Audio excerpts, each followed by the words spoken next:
Ni sé lo que me han dicho, pero vale, saludos a todos. Quiero Eh, decir que voy a acompañar a Mariana porque está con problemas de la garganta, enferma de la garganta, y en caso de que ella no pueda continuar, pues yo retomo y hago el espacio. sí, estoy muy congestionada hoy, pido perdón a todos, pero bueno, igualmente no quería perderme la oportunidad de estar aquí hoy, así que nada, trataré de ir con calma y tratar de dar la presentación, ¿sí? Así que si en algún momento, como ahora, necesito pausar, téngame paciencia, ¿vale?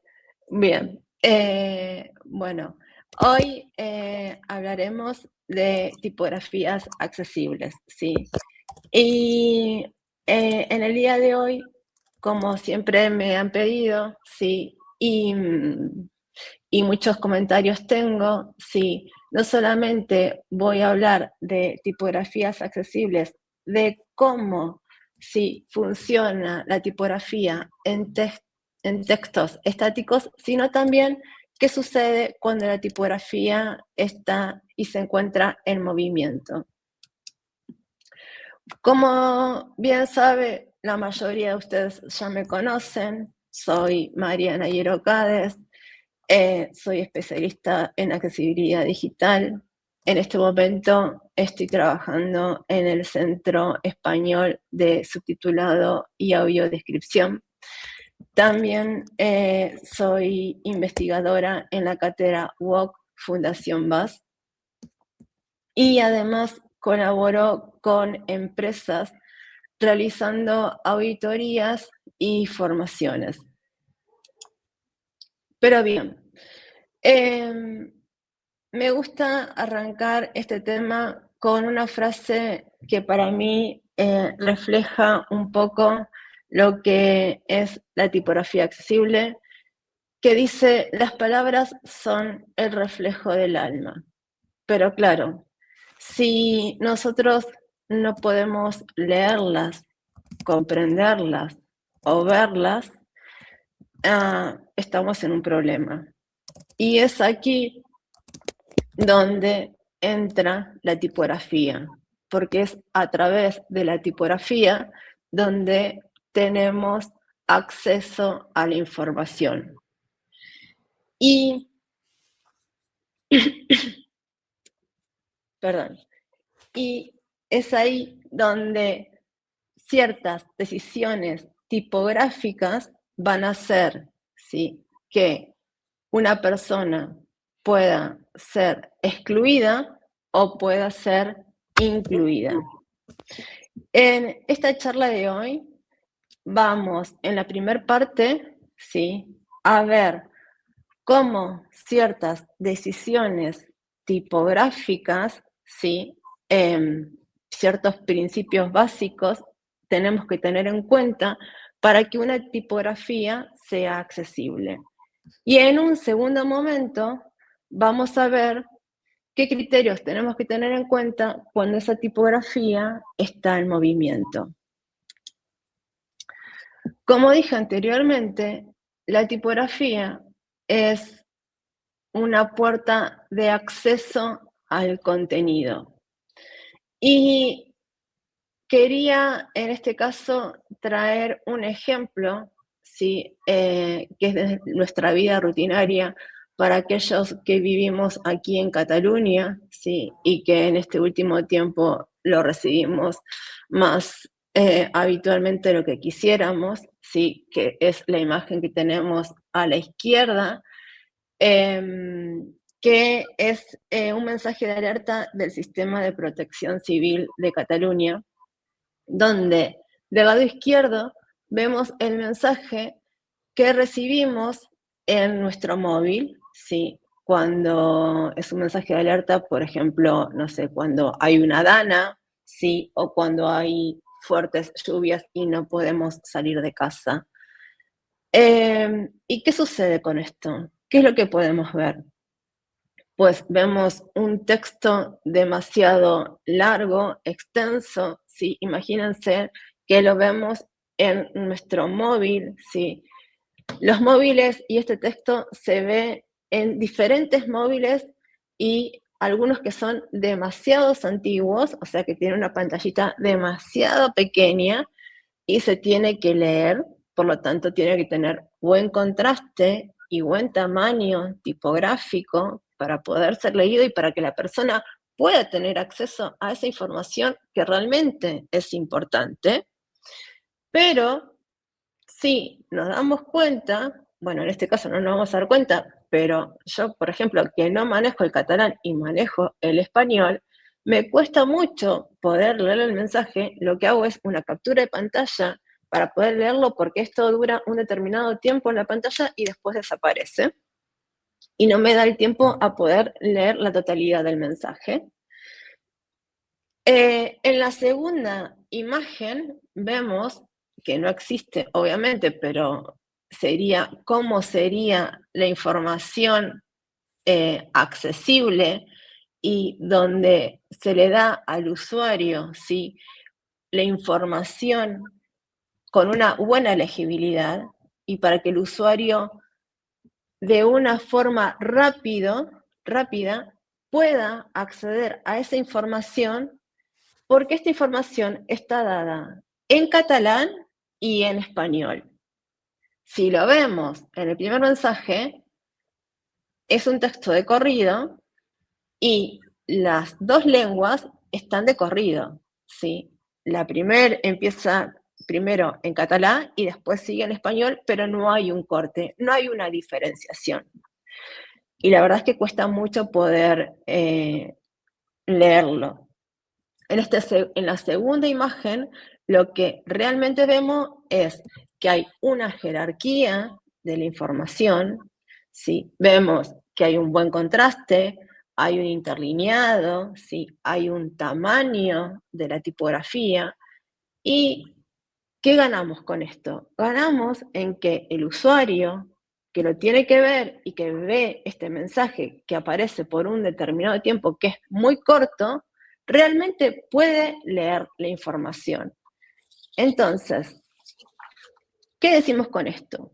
Que con un buen interlineado, un buen tamaño y con la tipografía adecuado, ¿sí?, se facilita la legibilidad y la lectura. Y la información termina llegando al usuario, que es la finalidad de todo texto. Pero también tenemos que tener en cuenta, ¿sí?, de la forma en que leemos. Porque cuando leemos en pantalla, no lo hacemos en las condiciones ideales, ¿sí? Además de que leemos desde diferentes dispositivos. Por ejemplo, leemos desde un móvil, o desde una tablet, o desde un ordenador, ¿sí?, donde las condiciones a veces en las que lo hacemos no son las ideales. Por ejemplo, podemos tener poca luz, o podemos estar cansados, o hay algo que nos distrae, ¿sí? Y también tenemos que tener en cuenta que cada persona tiene sus propias capacidades y necesidades diferentes. Y cuando tenemos en cuenta todo esto, al hablar de tipografía accesible, ¿sí?, es asumir que todas las personas no van a leer de la misma manera, ni en las mismas condiciones.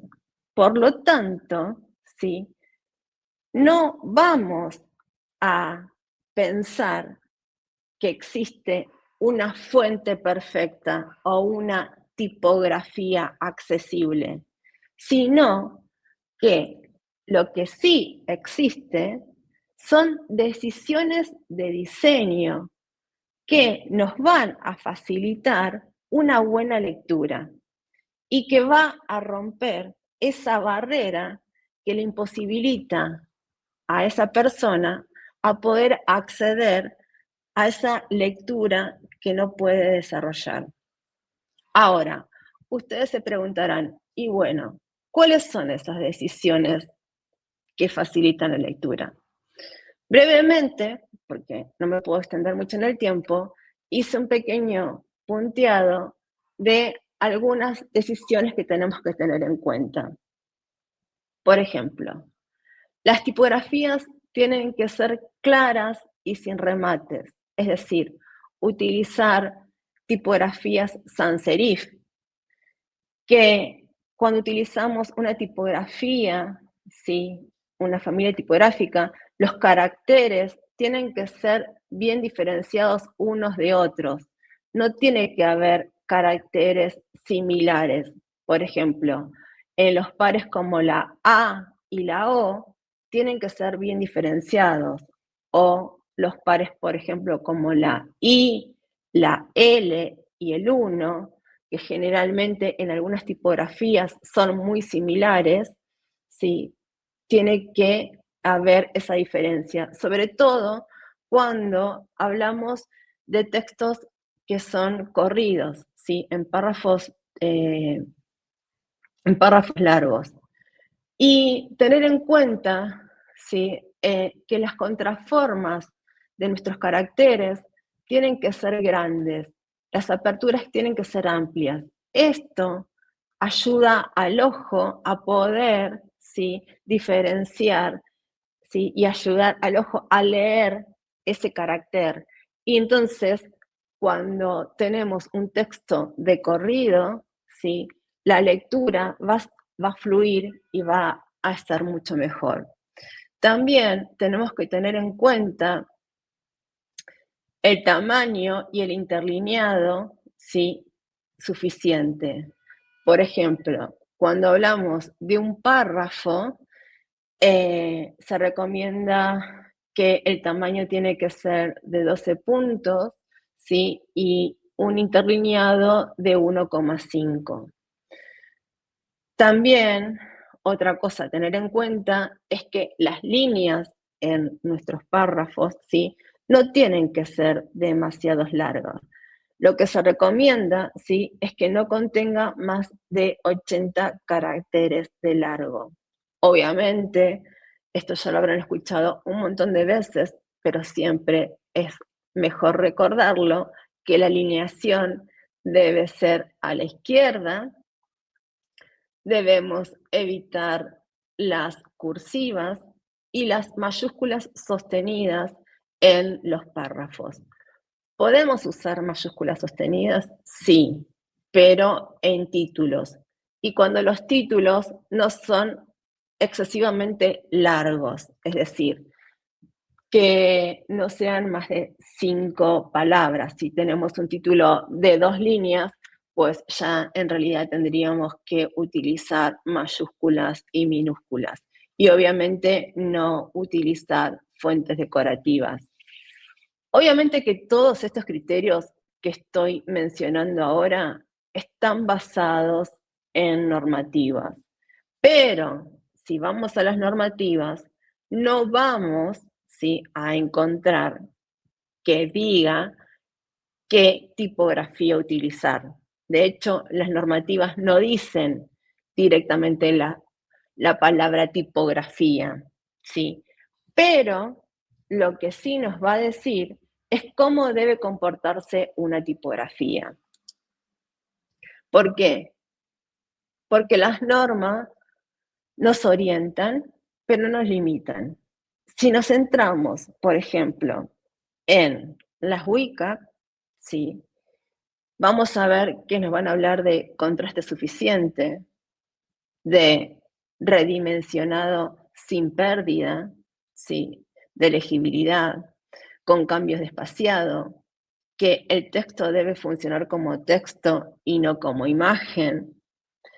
Pero, por ejemplo, si hablamos de la normativa, la UNE 301-549, ya no va a hablar más sobre algunos términos técnicos y quizás un poco más específico en cuanto a tipografía. ¿Y esto por qué? Porque en el apartado 9, ¿sí? Donde habla específicamente de los documentos electrónicos. Entonces, como habla de los documentos electrónicos, ¿sí? Especifica un poquito más qué tiene que cumplir. Entonces también vuelve a repetir un poco esos criterios de la WCAG, porque se basa también en los criterios de la WCAG, pero también nos habla de, obviamente, del texto que tiene que ser como texto, del contraste suficiente, pero también nos habla de que el tamaño tiene que ser adaptable, que la tipografía tiene que ser legible, y cuando dice que la tipografía tiene que ser legible, ahí sí nos dice que tiene que tener un tamaño, y este tamaño es de 12 puntos, ¿sí? y el interlineado es de 1,5, ahí sí ya empieza a hablar de eso. Habla de la longitud de las líneas, que es lo que mencioné anteriormente, ¿sí? Y de las mayúsculas sostenidas que no se pueden utilizar. Entonces, cuando hablamos de las normativas, en este caso, y hacemos la comparación, sí podemos decir que la UNE, ¿sí? 301-549, sí exige o nos habla un poco más de la legibilidad tipográfica. Pero, ¿qué pasa con estos criterios cuando a veces no se cumplen del todo? ¿Sí? ¿A quiénes afectan? Bueno, van a afectar a los usuarios que tienen baja visión o que tienen dislexia, o aquellos usuarios que tienen dificultades cognitivas o de atención, también a adultos mayores. Pero como digo yo, en realidad nos termina afectando a todos, porque si nosotros utilizamos y nos basamos en estos criterios, ¿sí? Para hacer nuestros textos mayores, con mejor legibilidad, ¿sí? Nos termina ayudando a todos los usuarios. Y es algo que vengo escuchando durante toda la tarde, ¿sí? Que los productos accesibles nos terminen ayudando a todos por igual. Es, como dije al principio, todos en algún momento, sí, tuvimos alguna situación donde estuvimos con el móvil, sí, que tiene una pantalla pequeña y donde contamos con poca luz y necesitábamos leer un texto largo, y si ese texto no tenía buen contraste, buen tamaño y buen interlineado, seguramente nos costó mucho poder leerlo. Entonces, definitivamente, ¿quién sale beneficiado? Salimos beneficiados absolutamente todos. Pero bien, hasta aquí. Estuvimos hablando de los textos estáticos. Pero ¿qué pasa cuando la tipografía entra en movimiento? ¿Sí? Estamos hablando de los subtítulos, pero igualmente se produce la lectura. Y subtitular es transformar esa información sonora que escuchamos en textos legibles y comprensibles. Pero no solo, ¿sí?, se trata de transcribir los diálogos, sino también se trata de transcribir los sonidos, la música y los matices que aportan información relevante a esa historia que se está contando. Aquí les voy a nombrar o les voy a puntualizar solamente, ¿sí?, algunos criterios o algunos puntos a tener en consideración, que es lo que debe tener un subtítulo para ser accesible.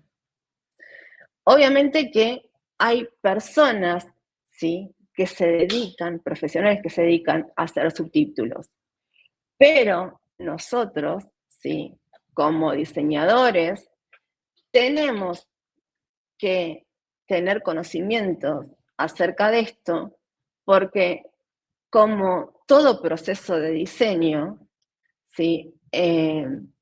Tenemos que pensar, por ejemplo, a la hora de, no sé, de nuestro proyecto y que haya un video y sabemos que va a haber un video, por ejemplo, tenemos que dejar el espacio, ¿sí?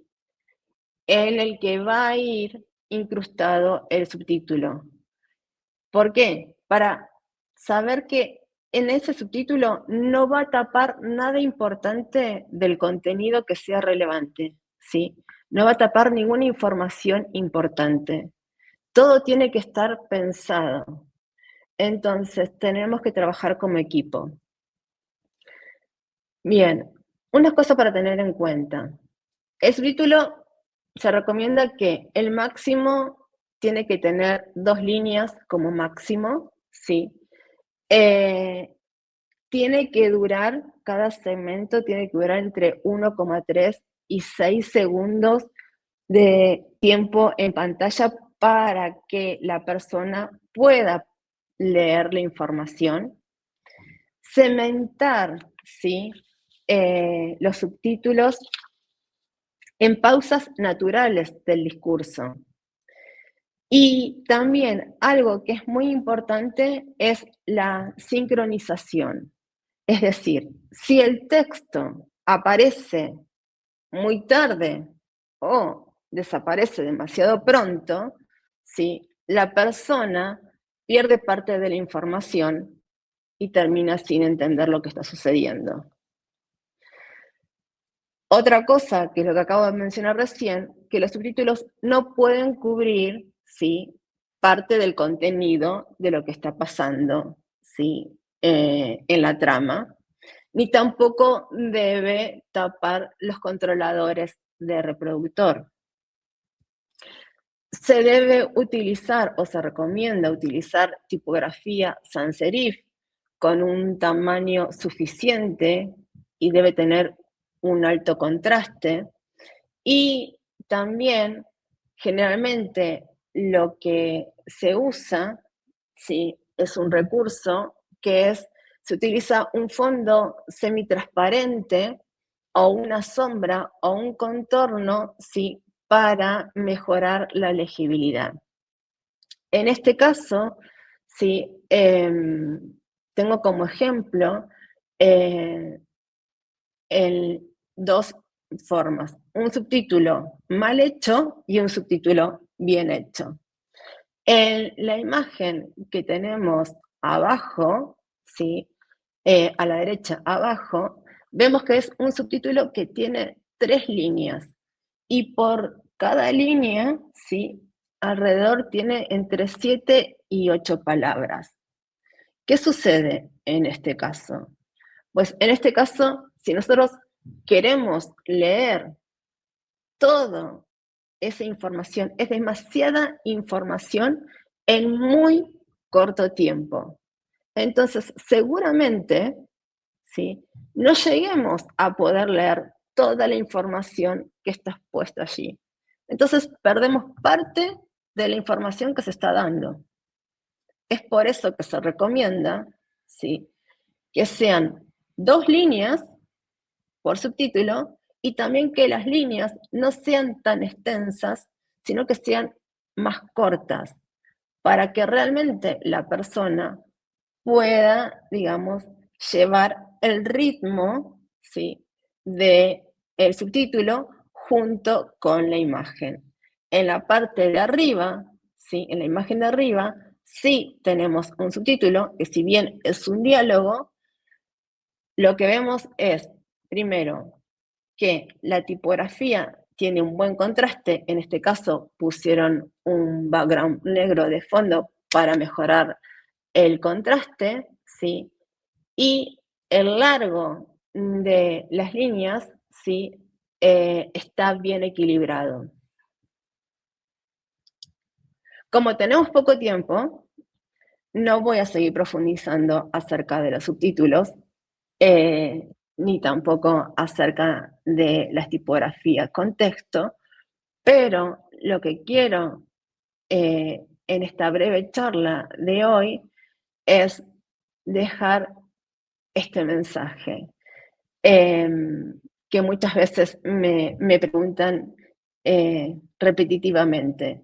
No hay una tipografía perfecta, no hay una tipografía accesible.